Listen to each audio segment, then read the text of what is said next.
We're talking about numbness and specifically emotional numbness as a symptom of CPTSD. You see, growing up for Kristen and for many others, they grew up with a mother that was extremely critical.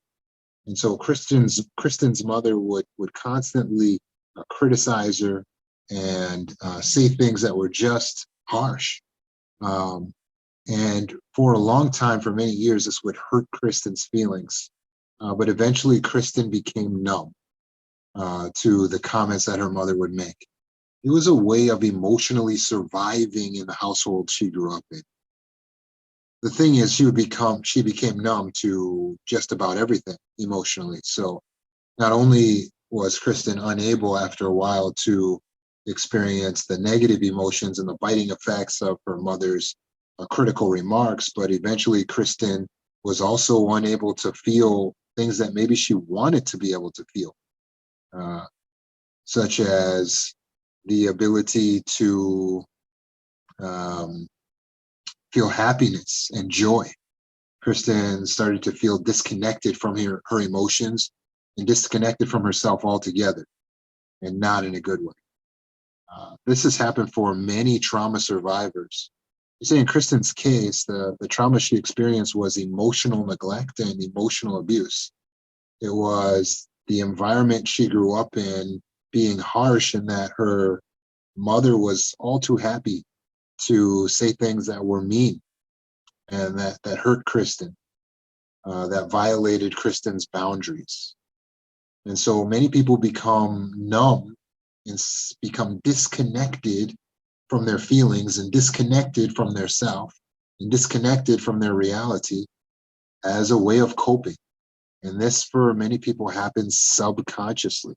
So they're not necessarily aware that they're doing this. They're not aware that they're becoming numb, but they're trying to survive an emotionally abusive or neglectful environment, or there's something that's happened in their life that was so extreme, their system felt like they couldn't handle it. And so they begin to dissociate.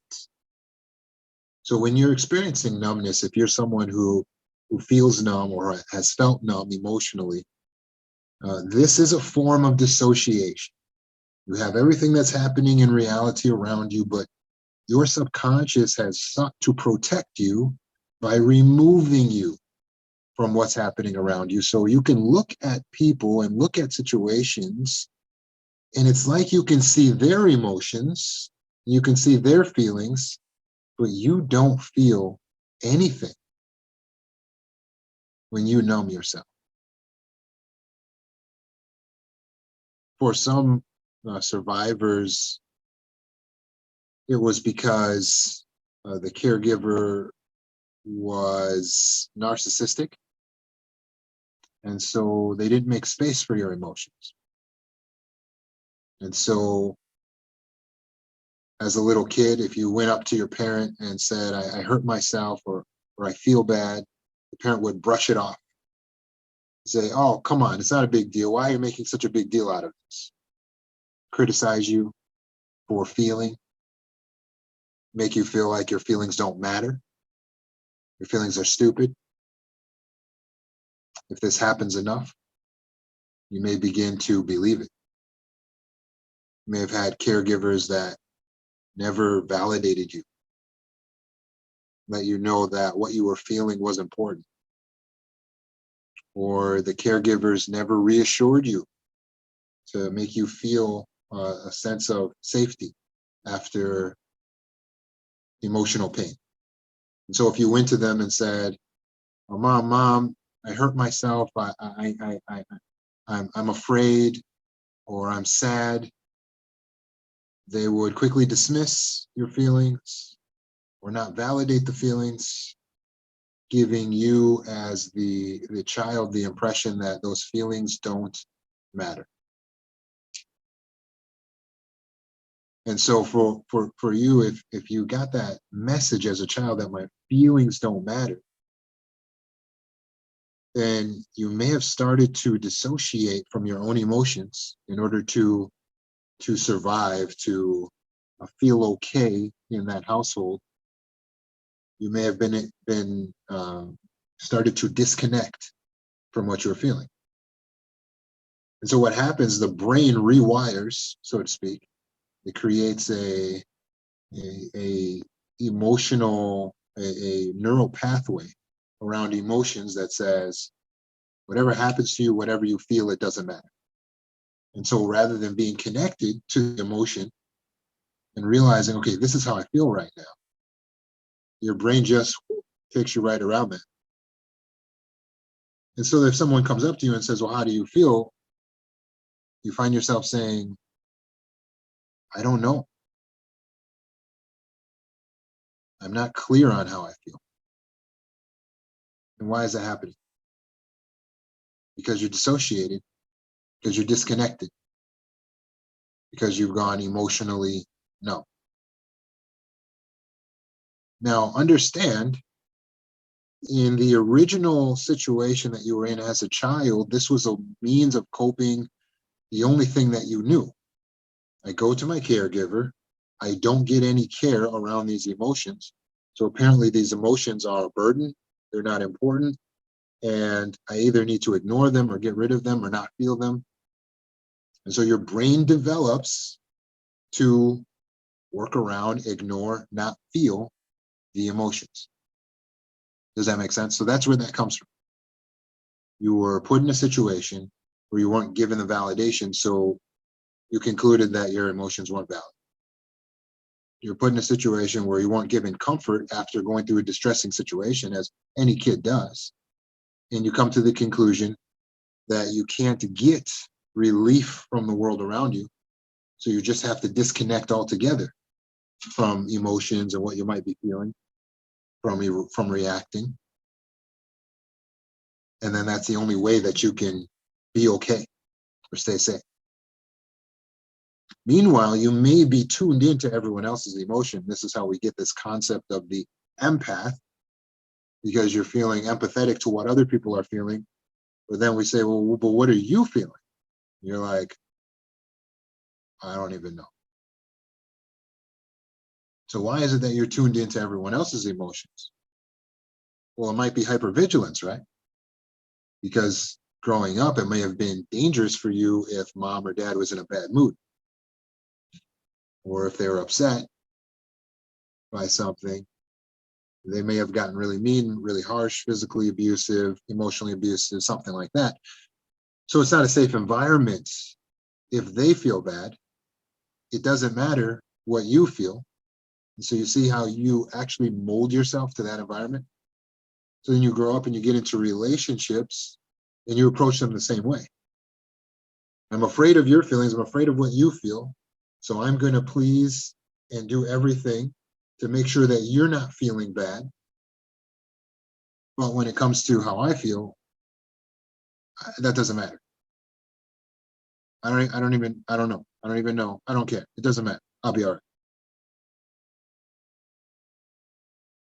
Please recognize if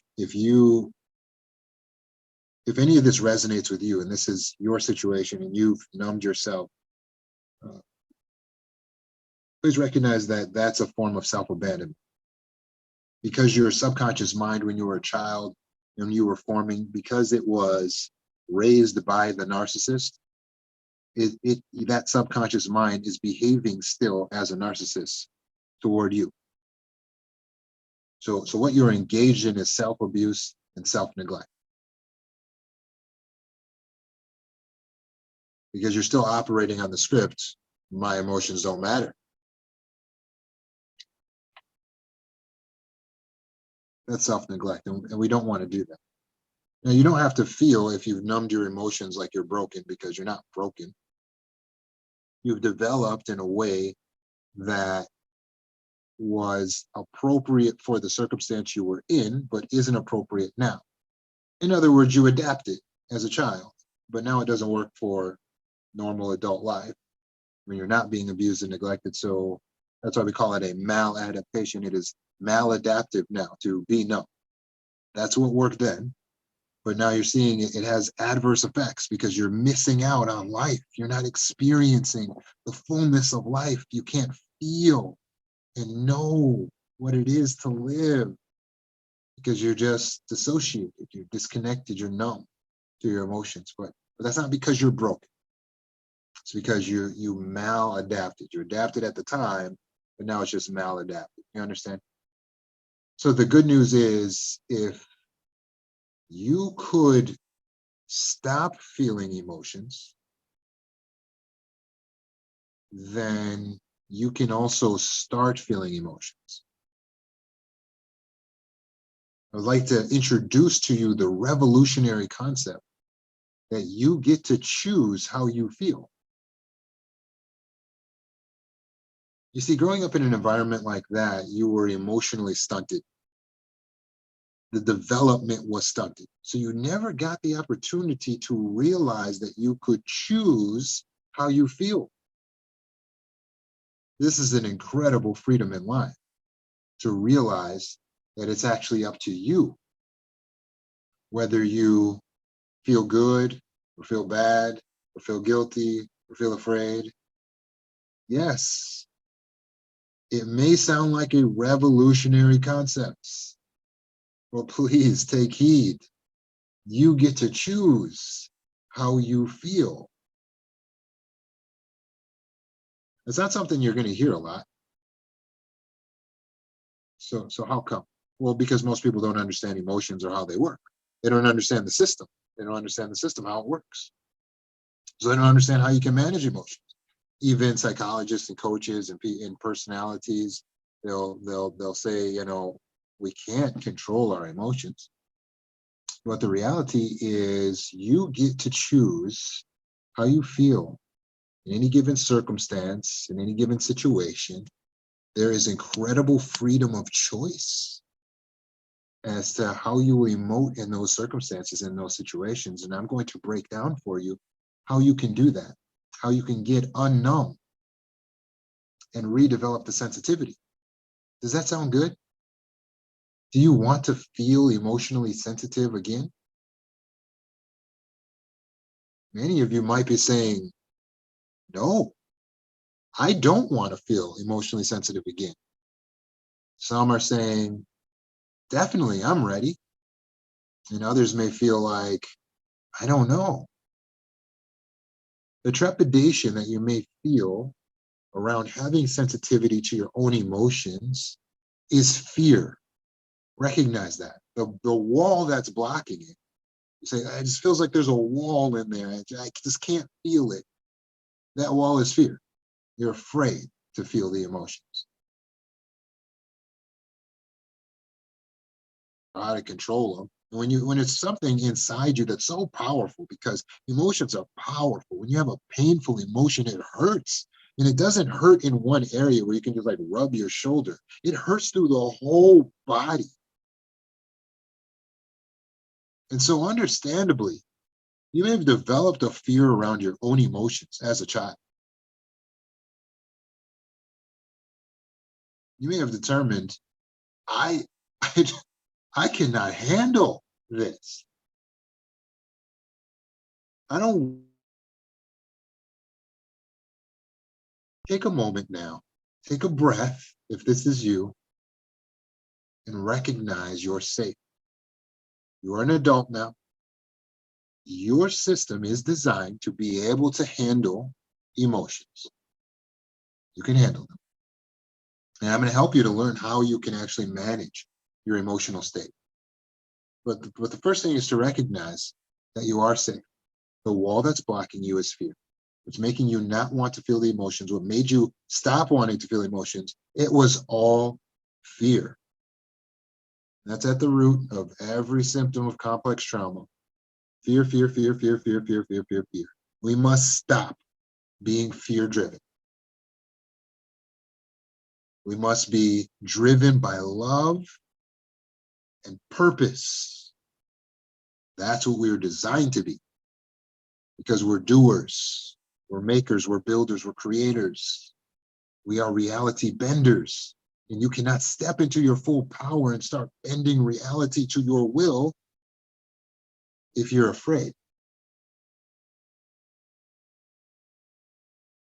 So you must step out of fear. If you need help with managing your fear, There's a video that just got posted on YouTube where we talked about what to do, how you can manage your fear, how you can reframe your understanding of fear. Now, it's a bodyguard, it's there for you, but it works for you, you don't work for it. So we let fear protect us, not prevent us. So what should we tell ourselves? Well, the original script in the subconscious was, whoa, I can't handle it. I can't handle this. I can't take this. And that's what creates a dissociation. When you tell your subconscious mind, or your subconscious mind gets the impression that you can't handle something, it creates dissociation. Believe me, this isn't broken. You're not broken. This is how we're supposed to work. It is a beautiful gift. I'm glad that one day, if I'm being beaten and whipped, and there's nothing I can do to stop the pain, I am so glad my subconscious mind has a system that can dissociate, so that I can see that I'm actually getting whipped, but all of a sudden I don't feel the pain anymore beyond a certain point. That is a beautiful system, merciful in design. Have gratitude for this system that you have. Your emotional system, your subconscious protection system is sophisticated. It's wonderful, splendid that we have the ability to dissociate, that we can go numb. That is beautiful. But we don't want to misuse it. So you had to go numb because you were being tortured in the house that you grew up in, or in that relationship where you learned to become numb. Understand that. Have grace, forgiveness for yourself.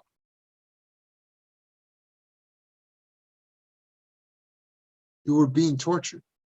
So you learn to dissociate. So now we got to get you out of that. And the way we get you out of that is you need to let your subconscious mind know. You have to constantly remind it you are no longer that prisoner of war in that household with those narcissists and psychopaths and sociopaths. You are no longer being beaten and whipped and tortured. You are no longer being held prisoner. You are free now, and it's okay to feel. You can handle it. So you literally must tell yourself repeatedly, I can handle this. When it comes to emotion, I can handle this. I can handle this. I can take this. I want to feel it. Tell yourself that. You have to speak to your subconscious mind. You have to tell it, I want to feel it. See, when you feel like, oh, I can feel feelings to a certain degree, I can feel them to a certain point, and then it's just like there's a wall, it's a block. I don't let it go too deep, right? All that self-protection, it's fear. So change the script. When you start to feel emotion, start to feel a little bit good, start to laugh, start to feel a little bit happy, tell yourself, I want to feel this. It's okay. I can allow myself to feel.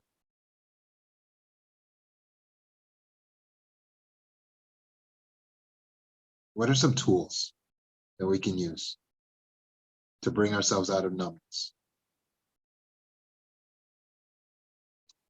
Tool number one, mindfulness meditation. Tool number two, got to work on our values. Mindfulness meditation is meditating in such a way that you are mindful. So your mind is fully present in reality right here, right now. You can feel everything. You can feel yourself. You can observe your reality. That is being mindful. You see, when we're dissociated, whether it's ADHD dissociation of just being in our own head, being somewhere else, or it's derealization dissociation, or we feel like we're not real, or this isn't our body, or this reality isn't real, whether it's numbness, whether it's whatever form of dissociation you're experiencing, all of these forms of dissociation are subconscious protection systems. When you go into mindfulness meditation, then you're being present. You're reteaching the brain to be present. You're rewiring it then. Yes, you're creating new neural pathways that learn, I can handle it, I can take it, I like to be present, I want to feel this. It's a new way of approaching life. And we do that through practicing mindfulness meditation. And we'll do a mindfulness meditation together. But besides that, you need to be using micro meditation in your day-to-day life, moment to moment, right? So I was out with some friends just hanging out, and they started to make some jokes, right? And then they looked over at me to see if I thought the jokes were funny, right? So I didn't laugh right away. I had a smile on my face, like a pleasant expression, but I didn't laugh right away. Why? Because I didn't know how I felt about the joke, and I needed to see how much they really cared about my response, if I really needed to put the effort in. There are a variety of reasons, but here's the thing. The reason I didn't laugh right away at the joke is because I'm not a people pleaser.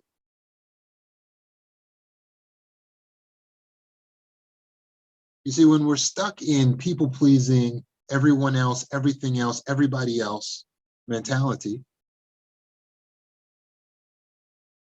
then we dissociate from ourselves. We don't know how we feel. We're not paying attention to us. And we're just laughing all the time at every joke. Every time somebody says something, yeah, you don't even think it's funny. Why are you laughing?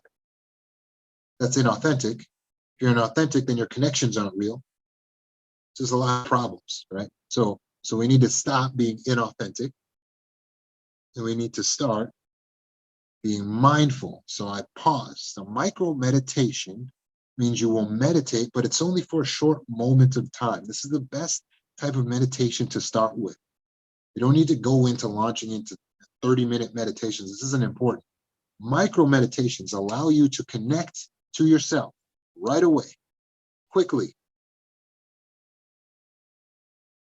Use the rule of 7 seconds. That's a micro meditation. So in that moment, I use the rule of 7 seconds. I just pause. I wasn't counting in this case, but you can just count. 1, 2, 3, count all the way up to 7. But don't respond before you get to about 5, 6, 7. Don't respond right away. Even though people are waiting, even though they're looking at you, don't respond right away. Why? Because your initial response is not your best response. It's bound to be inauthentic and pleasing of others, especially when you're surviving. So give yourself a moment, give yourself the time to think, to connect to the self. And then respond. And I chose to respond by making a joke, which alleviated the tension, and everyone felt great. Give yourself a chance. Don't try to please everyone. What can happen with those of us who make ourselves numb, but we care about everyone else's emotions, we become like a chameleon, which you would think is a superpower, but when you've lost yourself, then when you're around this group, you act this way. When you're around your family, you act this way. When you're around these people, you act another way. And then you don't know who you are. And you're terrified of the idea that they're all going to be in the same room at the same time. And you won't know how to act. That's not authentic living. Be authentic. Be yourself. But you can't be yourself if you don't know who the self is. And so here's who yourself is. You are your values. That is the self. The self is the collection of the values. The values are what you find to be important, what you want, what you desire, what you hold in high esteem, what you believe in. Those are your values. That is who you are. You are your values. So we must do work establishing our values. That was item number 2, in order to get out of numbness. Here's why this is so important. When you don't feel, emotions break down to your perception of how reality interacts with the values. So when you don't feel, you've lost touch, connection with the values. When you're numbing the emotions, the way that you numb the emotions, remember that child with the harsh mom, and then he goes to the mom with his emotions. The mom says, your emotions aren't important. So then he learns, oh, I don't want to feel that again. So what do I do? Well, I have to just feel whatever my mom wants me to feel. So let me disconnect from the self. Let me disconnect from my value. So now you don't have a set of values. What you have is hypervigilance of how your mom feels. And then if your mom values something, then you act like you value that too. And that's how you learn to be this inauthentic chameleon who goes around liking what everyone else likes when they say they like it, when you don't really like it. Because you don't really know what you like, right? You don't know what you want. So we have to do work on the values. So how do we do this? How do we establish our values? Get a pen, get some paper, sit down, close your eyes and visualize the type of person you want to be. The self is not something that is found. When you lose yourself, it's not because you left it somewhere and you got to go get it. Losing yourself is disconnecting from your power to create the self, from your power to be who you want to be. So to find yourself again, you must simply resume creating the self. If you want to find yourself again, you must resume creating yourself. It's not about finding it. Oh, your authentic self was when you were a kid. No, it wasn't. That was just a kid version of you. It was based on whatever you were at the time, what you knew at the time. You can't have all of your values established as a child. Why? Because you're a child, right? So let's sophisticate our understanding. How do we find ourselves? By resuming the creation of the self. That's what got interrupted as a kid. You were trying to build who you were going to be, and then it got ceased, it got interrupted by a caregiver that was invalidated. So you need to start validating your own self, which all children have to do whether they had a validating caregiver or not. And you need to step into yourself. And how do we do that? How do we find the self? By resuming the creation of the self. So close your eyes with pen in hand and imagine the man you want to be or the woman you want to be. Imagine who she is, how she responds. In this way, you begin to create the values, specifically the ideas that you live by. Your number one value needs to be love. Your number one value needs to be love. And right next to that, your purpose. Your purpose needs to be your number 2 value, love and purpose, right? Now, so for those of us who are spiritual or religious, in some sense, we may feel that love is more complete when we have love for God. Good. Make that number 1. But don't forget to include then subordinately love for yourself and love for your fellow man. You need to be motivated by love.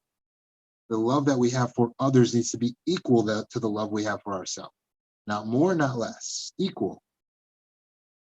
So therefore, we're not narcissistic and we're not the unhealed empath. We view all humans as equal, including the self, including us, right? Your next value is your purpose. What are you here to do? What are you getting done? You got to do something, right? What's the purpose? Well, how do we find our purpose in life, right? What's the purpose of life? You are a raw material. So just like if I handed you a piece of wood and said, what's the purpose of this wood? The purpose of the wood is whatever you use the wood for. That's the purpose. You assign purpose to the wood. You can build a fire with it. You can build a house with it. You can make paper with it. You assign the purpose of the wood. You assign the purpose of your life. You have to decide based on everything you know, everything you learned, all you studied, all you read. What's going to be your purpose? What are you going to do? What are you going to do with yourself? Because you're just a raw material. You're actually a collection of resources and raw materials. So much has been invested in you. You're so valuable. How will you use it? How will you invest this value? That's your purpose. You must be purpose driven. You must wake up every morning focused on the purpose. And when you temper that with love, now you bring in the other things that you personally feel are valuable. And this is where we get to have variety. So you need the things that I just named. You got to be love and purpose. That's got to be number 1 and 2. But now you can bring in the variety, right? So what are you into? Friendship, loyalty? What are you into? What do you believe in? Solidarity, unity? What's important to you? Your car, your house, your children, your spouse? What's important to you? As you build the values, you build the self, and then you start to imagine how you would react if those values were violated. Imagining, how would I react if someone violated my child? How would I react if someone violated my car? How would I react if someone violated the principles of loyalty, friendship? How do I do so staying aligned with love and purpose? Now we have built the self. If you're watching a recording of this, rewind that, play it back. That's how you build the self. So the self is the values. So we do that value work, we sit down, we have the pen in hand, we visualize, and then go ahead and start writing down the values, the things that are important to you. You don't need to try to feel emotions. When you have values, you will naturally feel emotions, because all emotions come from the subconscious perception, that is the observation of how reality is interacting with your values.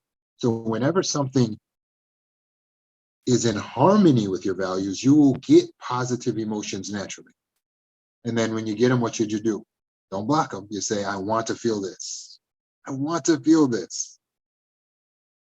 And when you don't want to feel something, what should you say?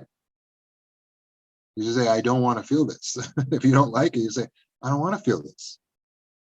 Now I need to do work on this emotion.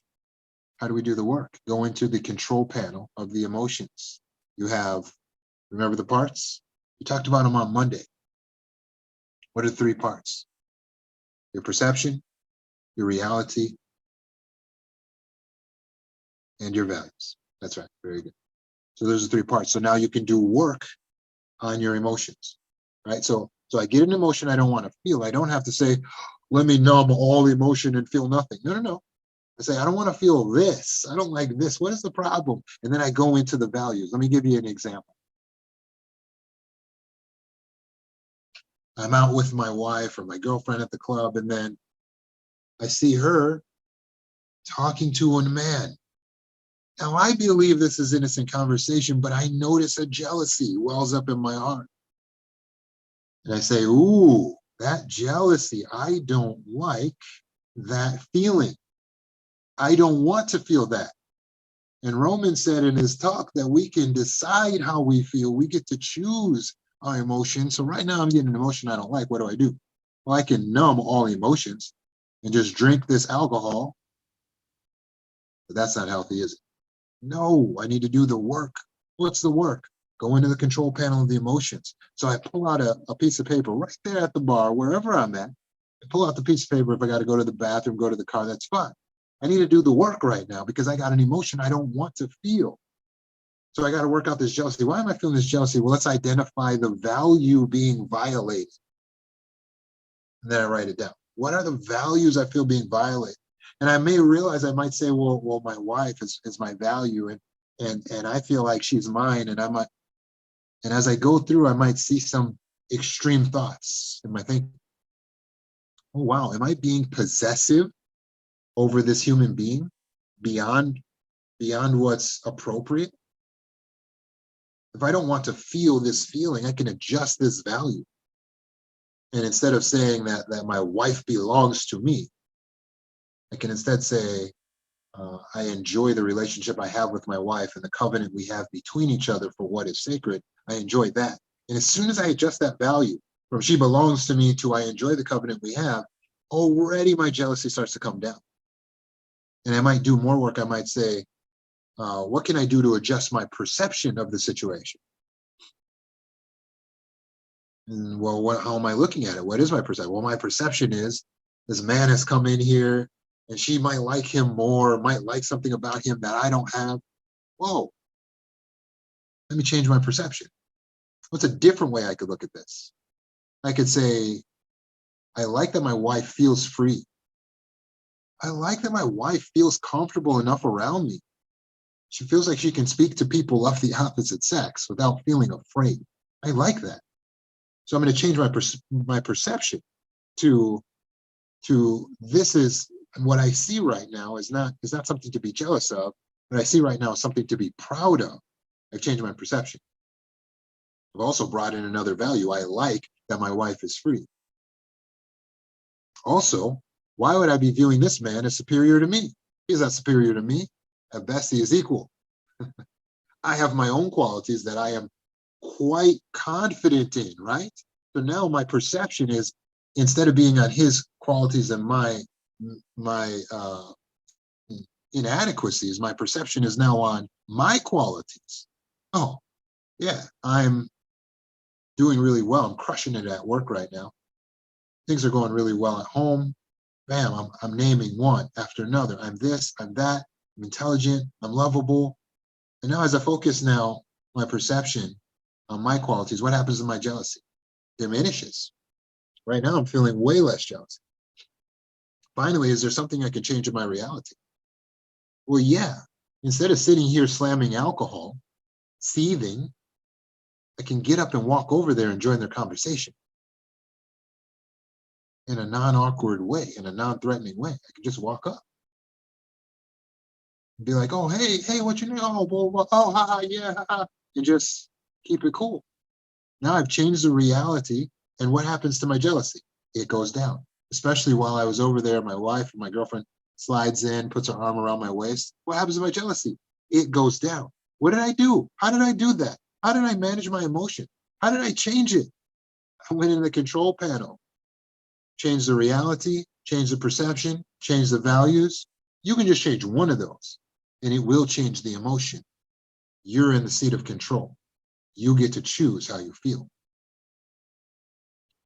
So let's do a mindfulness meditation together right now, because we know some here may have felt disconnected or may be feeling disconnected from your emotions. And even if you're not, it's still a healthy meditation. So if you're in a place that's safe, go ahead and close your eyes, take a deep breath, and let it out really slow. Take a deep breath. Now notice the muscles in your body. Are there any that are tense that don't need to be tense? If there are, let them loose. Notice any muscles that are tense that you don't really need. Sometimes we're tensing muscles, we don't even need them. And just take a breath, and as you let the breath out, let that muscle loose too. Let all the muscles go as limp and as loose as possible. Okay, now we're going to look deep. Mindfulness meditation is our ability to connect to the reality, to the present. The reason why we have our eyes closed is so that we can cut out the senses, all the things we're seeing, which is so much data, which allows the brain to focus on data we're not seeing with the eyes. So now you can feel the inside of your body.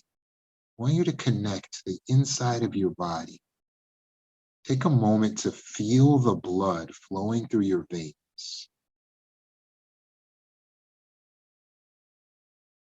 Feel the blood flowing through your veins. There is energy in the body, and you can control the sensations that you feel. Right now, I want you to feel your fingernails, not by touching them, just in your mind. Leave everything still, but feel mentally the location of the fingernails. And as you imagine them, do you notice a sensation over the fingernails? Because you are using the energy of the brain, it's creating electricity in the fingernails, so you can actually feel like a pulsating, like a sensation over that part of the body, just because you're thinking of it. You can do this with anything. Let's do it with the elbow, a random part of the body. Picture just your elbow, and I want you to feel your left elbow. I want you just to feel the left elbow. Give yourself a moment.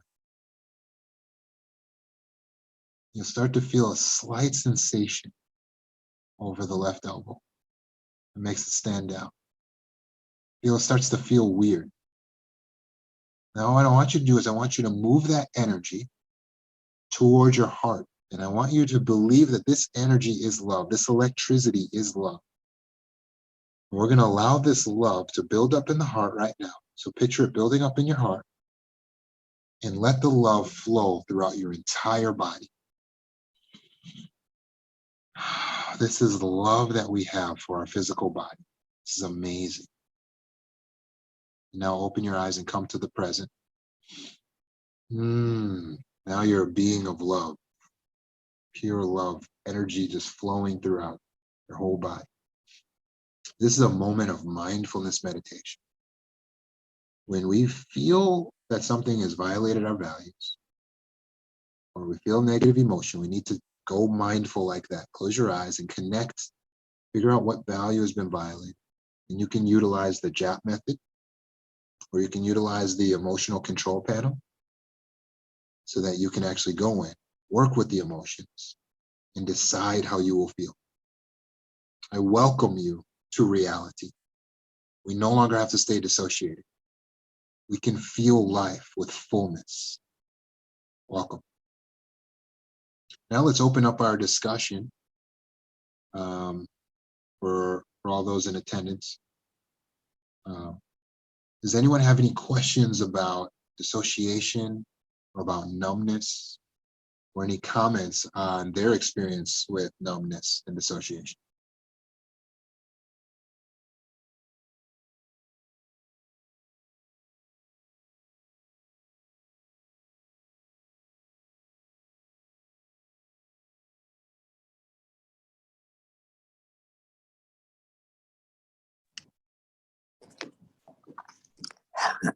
Hi. Yeah. My experience with emotional numbness is I can feel pain, anger, and sadness, but I can't even feel love. So I don't know even what love is. It's like I use the analogy like a child that was locked in the basement their whole life and they're brought to the surface and they don't even know what emotions are. And I've been this way for about 6 months where I just feel empty inside. And I could talk about my past like it's nothing, but I don't feel anything. And I have 3 dogs and a cat, and I can go up to them and hug them and, like talk baby talk to them, but it's just like going through the motions. And I don't feel like depressed. It's just like an empty feeling. And it's scary.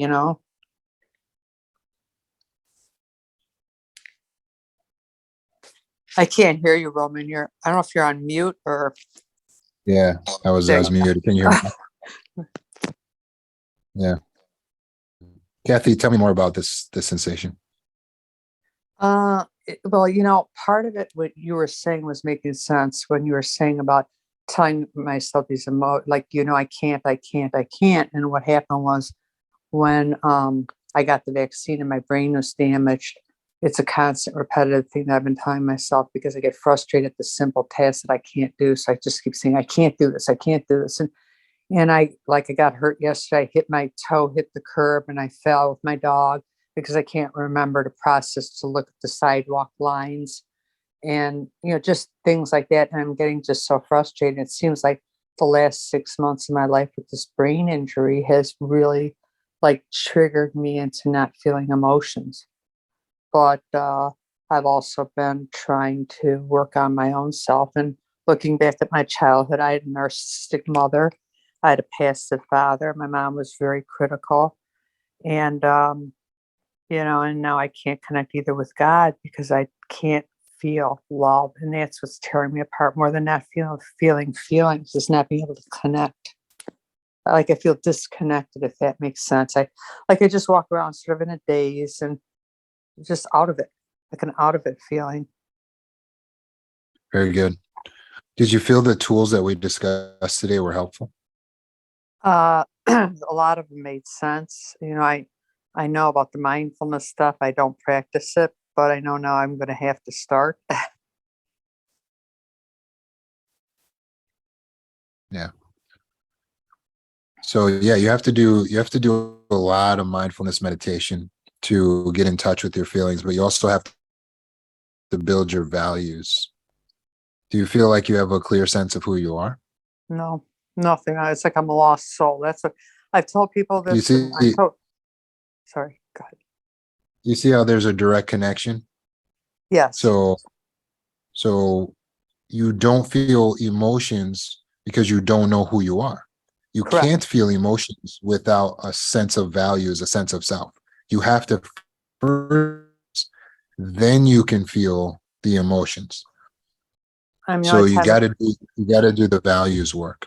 Go ahead. the only time my father ever told me he loved me was right before he died. Other than that, I was never told I was going to amount to anything. I was never nurtured. I was emotionally neglected growing up. So, I'm watching a guy on YouTube weeks ago. His name's Mark DeJesus. He was a Christian pastor, and he started talking about childhood wounds. And it just all hit me like a ton of bricks. And I'm just so sad. And I'm just starting to come to the realization how bad I was neglected. And I'm trying to work through this on my own, and it's just not ending well. You know what I mean? hmm Yeah, absolutely. So for any who feel like Kathy, you have resources available to you through my healing course, through scheduling a session with me or a trauma specialist that's trained by me. Or you can utilize the YouTube videos for free to help yourself to start to come out of the symptoms of CPTSD.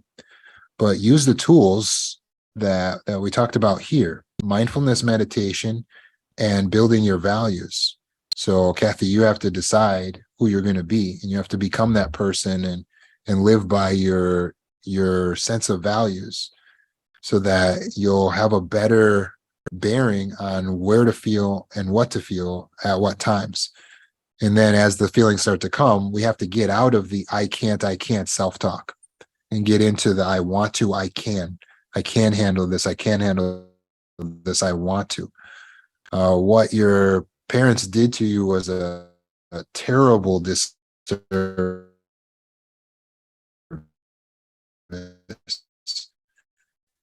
And I appreciate you sharing that with us, that our parents did us some sort of disservice to put us in the situation we're in right now. But now it's our responsibility.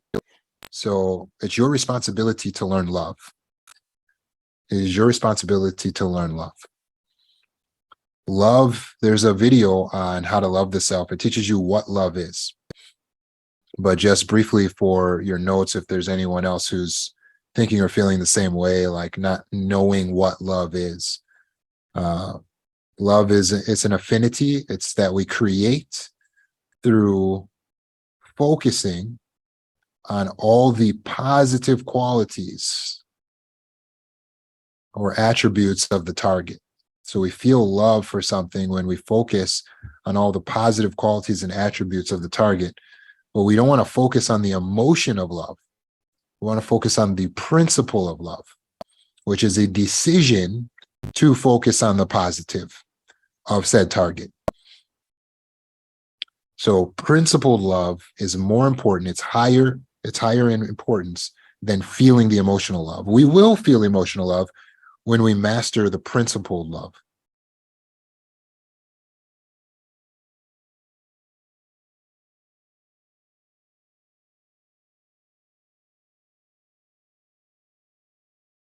Did you have a thought, Kathy? Yeah, I'm sitting here baffled because I didn't realize that love is you create your own focus with positive qualities. I always thought love was, this strong feeling you have to have, like the toxic love I've been in. You fall in love with these fake abusers, and it's not love at all. It's just something to get something out of your narcissistic love, which I was familiar with as a child. So I just kept going on and on. So Mhm. I never really knew what loving myself was. Or like you said before about, find love through being really toxic as far as the codependency. And I stopped all that. I went to Coda for many years, and I stopped the giving and all that because that wasn't working for me whatsoever. So Mhm. yeah, I just feel like a child that just was born. I don't know how to love myself. I don't know how to feel emotions. It's like so. And my best friend's a retired social worker, third year, so she says she's just baffled. She can't figure this out herself. Mhm. Oh So yeah, absolutely. There's many who are in mental health that don't know these answers. So I'm telling you now, mhm. love Approach it from being a principle of love, not the Okay. feeling.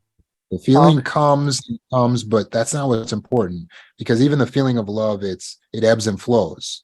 But principled love is what's important. And principled love is created by choosing to focus on the positive qualities of said target. All right. Thank you very much. Edward, thank you, Kathy. Thank you very much. Hey, Ruben. EM, hey, you're a little quiet. Can you hear me okay? There you go. Now I can. Okay. I got a situation going on where I've started a new job in this last month, and I keep failing at expressing myself. And in this situation, like I'm sabotaging myself. Like they couldn't be kinder to me at the job. Just still when it's put on me to like, hey, can you cover this shift? Can you do this? Or could you do this extra favor? I keep I keep getting scared and just agreeing to everything and get myself into stuff, but nobody's making me, and they're very nice. I'm sure I could just say no. I keep getting scared and not. Yeah. So yeah, you're just defaulting back to the old people pleasing tendencies. So you just Very much so. the ability to say no and to set boundaries needs to be practiced. We have to practice it. We're never going to get past the fear when we keep fearing it and not doing it, because it's still the fear of the unknown now. Like, I don't know what will happen if I do it. I don't know. Once you do it, the more you do it, the more you get used to doing it. You do it more and more, and you start to love it. And you're like, oh, wow, this is great. But it comes through practice. If you would have been raised in a healthy environment, you would have had that opportunity to practice with your parents, and they would have been able to show you how to handle it, how to be respectful, how to assert yourself. They would have shown you a certain amount of respect, but you didn't get that. And that's not your fault. But now it is your responsibility to practice the skill of self-assertion, to just say, no. So we've talked about boundaries and assertiveness in the past. So go back and look at the assertiveness training and start to apply how you can practice using your voice and asserting yourself and speaking in a way that's not offensive, but is expressive of the self. And this is very important. This is not like a, hey, maybe you could do this. No, you have to do this. You have to establish the self. You have to. In order to make reality a place that you can live in, you have to do it. In order to be healthy mentally, you have to do it. You have to express yourself. So it takes practice.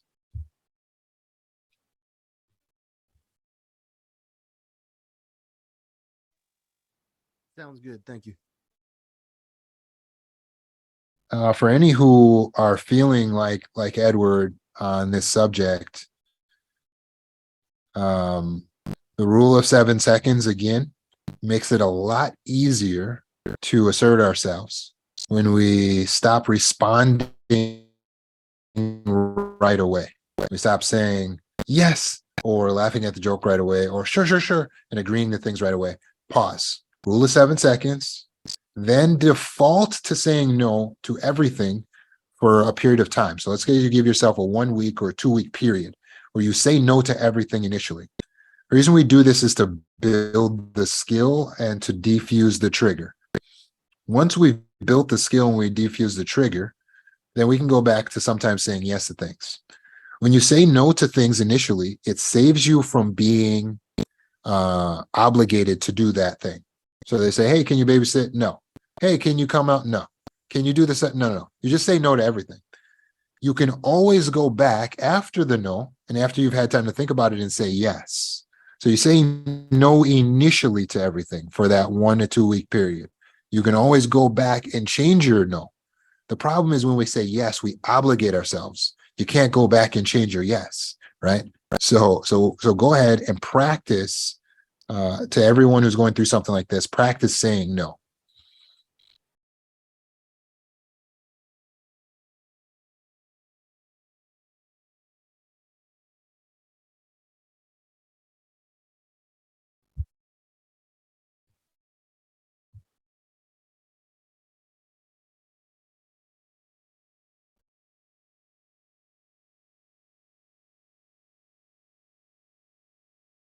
Is there any other thoughts on numbness,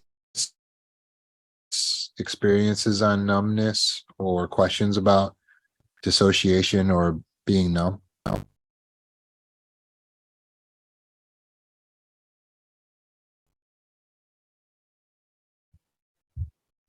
I have one more So we had, question. yeah, go ahead, Kathy. One more question. If you experience the numbness, I mean the childhood abuse, but now I'm like in my 60s, how could I be experiencing the numbness like just for the last 6 months? Why didn't I experience it like, you know what I'm saying, from the time of the original trauma or whatever, like all these years? It's just sort of weird. I understand. Well, for one, you said you had a brain injury, correct? Yes, but that was like a couple of years ago when I got the COVID vaccine, the original one. Mhm. Yeah. This isn't new, Kathy. It's manifesting itself in new situations and new areas and new ways. Oh, There's a brain injury that's playing a part, but this isn't new. Like you said, oh, I never learned how to love. So this isn't a new situation. The lack of recognizing your own values. This isn't new. This is something that's an old situation that's kind of metastasized and is manifesting itself in this way now. all right. Thank you. Do you disagree?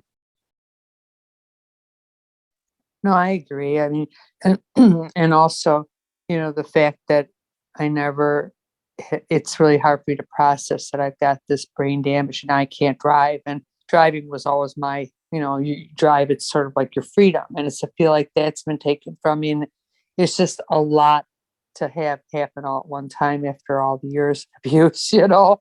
It's like, whoa. Absolutely. Absolutely. That's a lot to go through for anyone.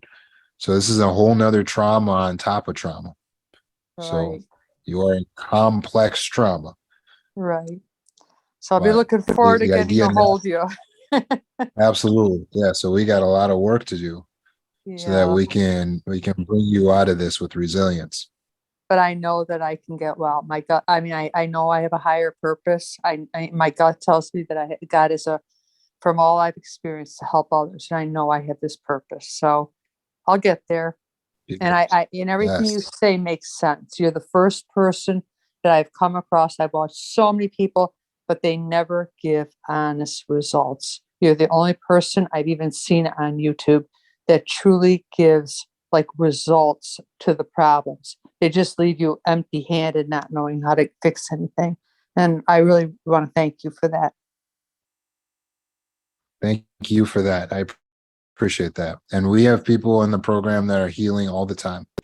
There's people on the phone call right now that are already healed, and thank you. The results are there. Cynthia, your thoughts?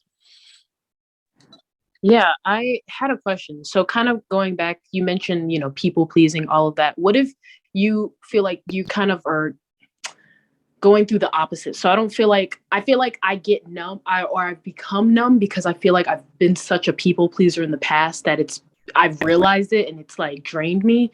And it's also just kind of embarrassing to sit with the fact that you feel like you people please. And I feel like becoming numb has not the answer, but I feel like to balance it out so I'm not caring so much, I do need to like not care to a certain extent and like be numb to some feelings, if that makes sense. So what are your thoughts on that? So when I'm hearing, and tell me if I understand, uh, for you're people pleasing, doing whatever you can to take care of everyone else's emotions and not take care of your own. And then you get so overwhelmed with doing all that then you just numb yourself. And so the reason that you're numb is because you were taking care of everyone else too much. Yeah, and it's not like it just happened one day. It's like I gradually became numb, if you will, like throughout the years.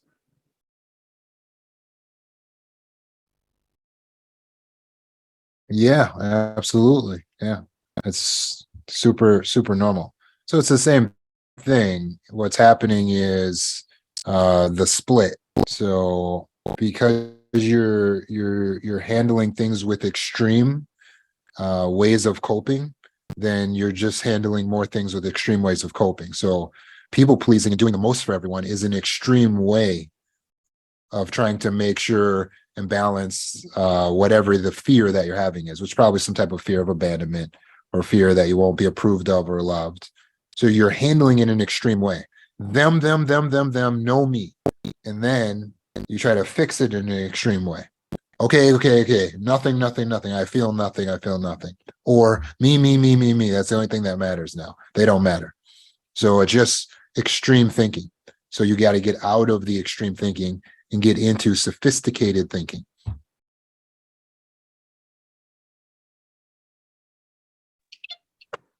That makes sense. Thank you. You're welcome. Do you have any further question on that?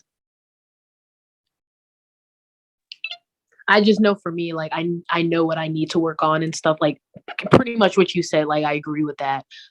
That is definitely, because I do sometimes feel like I jump the gun with some, like when I'm thinking about certain things and stuff, when I need to like break it down sometimes, you know? So, yeah. Yeah. Break it down. Definitely. What can help us to get out of extreme thinking is trying to see things from a bird's eye view.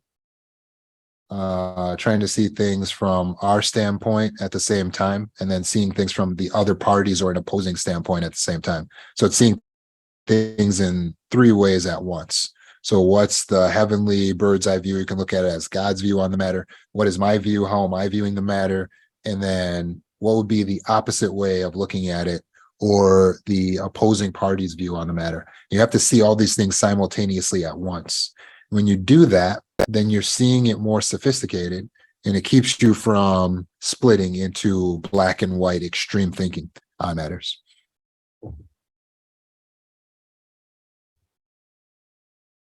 Thank you. That's very helpful. I don't know why I've never heard of bird's eye view, but I'm going to definitely think of it like that in that perspective. So yeah, thank you. Thank you. You never heard it because I wrote it. That's why. Let's see. We have some question chat. Does anybody want to let me know what their question is? It's a little bit crowded in there. I can't see what's going on.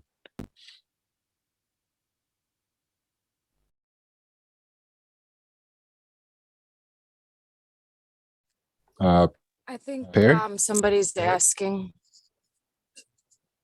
Oh, go ahead. Sorry, Brooke. Roman. Somebody Go ahead, was Brooke. asking what to do with the numbness during the trauma or during, PTSD, CPTSD. What to do at the time during.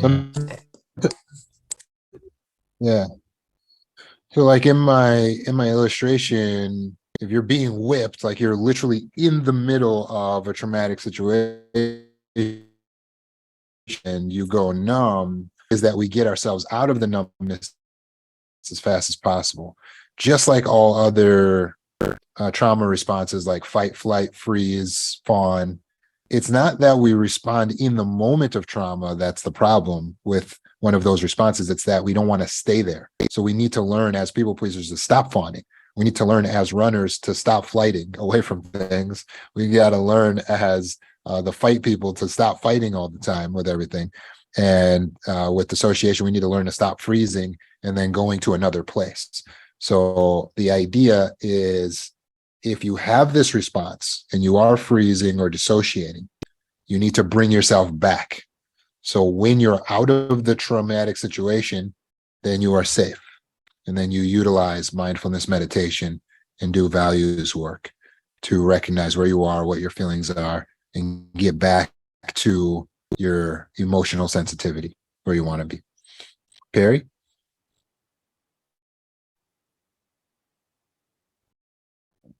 There we go. Too many unmutes. Leah June, I think is how you pronounce it, asked in the chat as well, and it's a question I wanted to know too, about could disassociation at work be healthy in order to solve a big work project? And for myself too, I've found in the past that if I'm confronted with a lot of things, like, not so much momentary things, but things that go on for a prolonged period of time, days, weeks, months, whatever, but they're part of my life. You know, life isn't always things we enjoy doing. So maybe your career overall is okay, but you have too many big projects that are part of it. For example, using her question there, it seems like sometimes you have to do this to a little bit of an extent because life just is like that sometimes, right? Can you comment on like how to make a line there when it's annoying versus becoming unhealthy, if you get what I mean? Does that make sense? I think so. But do you have an example of what you mean where it's like a big work project? I don't know. Let's say your job asks you to do a bunch of tasks that, you know, say you're a person that's hands-on and you don't like doing paperwork. And then your management says, well, we need somebody to do all this paperwork and it's 2 weeks, right? You got to do inventories or something like that.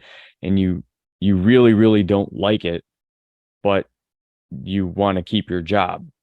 And so isn't it kind of part of life to disassociate from things you don't like to some extent, right? Otherwise, you're a spoiled child if you expect everything in life to just go your way all the time. But you know, it's there's a big gray area in between, right? You don't want to be entitled to everything in the world and have everything your way, but you don't want to be so numb on the other side that you're just a pushover all the time. And it seems kind of difficult to make those decisions sometimes where it seems to me like where you just got to turn your emotions off sometimes and things you just really don't want to do, but you chug through them. It seems like though if you have too many of those, maybe that's the clue, right? You start saying, you know what, I think I got to get a different job, or et cetera, et cetera. So does that make more sense? Yeah. And as you're talking, it's like you're starting to solve it and almost answer the question, right? I've been So known to do that. so the reality is when you feel a feeling of I don't like this, I don't want to do this, those feelings are important. And that's one of the main things we must learn.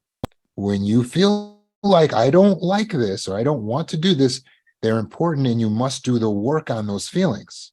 Now, as you do the work on the feelings, the reason they're important, by the way, is because it's always alerting you to something in your reality violating your values, at least that you're perceiving it that way. Okay. So that's why it's important. And that's why you must sit down and do the job method or use the control panel of emotions and analyze the situation. Yes, even in work projects, even in government situations, you get handed something where there's someone in a position of authority and they're telling you, you got to do this. And you're feeling a feeling of, I don't like this. When it's possible, you need to sit down and work out the emotions. Now, here's what you do. You sit down, you're working it out. And as you go through your values, in some cases, you'll learn that your thinking on it was childish, and you'll realize, oh, come on, I need to go ahead and give to those who are asking for the tribute, to those the tax, right? I need to grow up and recognize that, like you said, this is a part of life, and overall it works into what I want.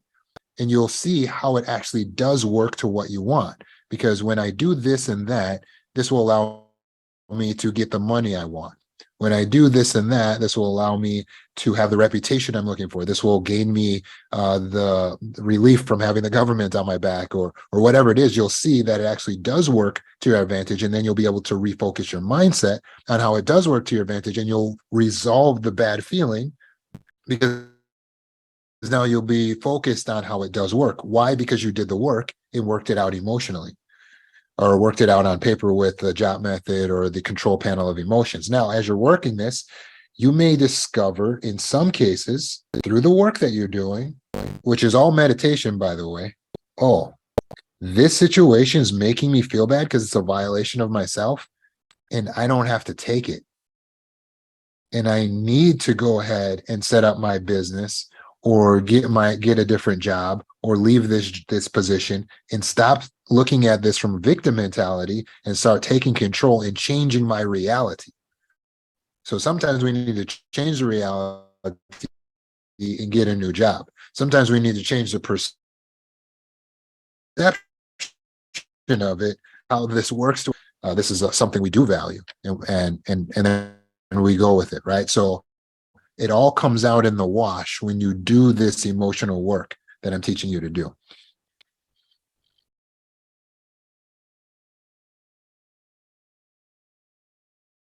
Did you find that to be helpful? Okay, thank you. Yeah, it's the opposite of being numb, right? You gotta get them emotions. And Right.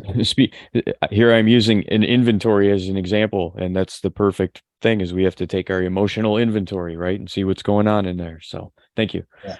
I hope I asked it the way that Exactly. Leah June wanted as well. Thank you. Yeah, no doubt. It's a great question. Really sophisticated question, but it deserved a sophisticated answer. And again, for all those, we gotta do the work. We gotta go in and work the situation out instead of just dissociating as our way of getting through everything. Dissociation is an extreme response. It's the freeze response, and it should only be used for extreme situations. So just dissociating to get through your job, to get through your career, to get through your life, it should be very rare that we default to that. So please do the emotional work so that you can actually do it. You might be able to actually enjoy the work or enjoy your job or get a sense of satisfaction out of it once you actually do the work. Great question. Really cool question.